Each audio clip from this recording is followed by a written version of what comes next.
And so she told me all about these things. And then I taught her a special technique called EFT, which is a tapping technique.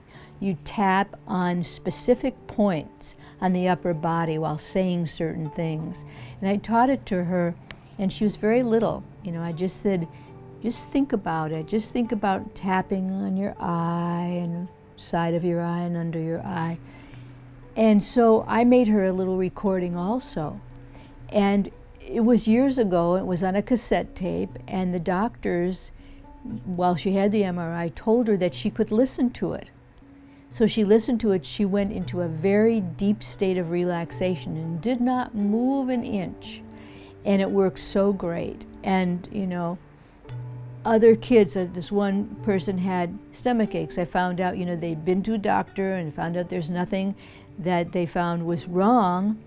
We looked at it, and this was an older child. She was probably 8 or 9. Found out that at recess she'd get a pain in her tummy. It was the kids are kind of rough for her. She's a very sensitive child. So I said, well, how about if you just imagine that your hand is magic? And if you put your hand on your tummy and knowing that it's a magic hand and just feel the magic energy going into your tummy, then the problem will go away. So she did that, and she had some real success with it.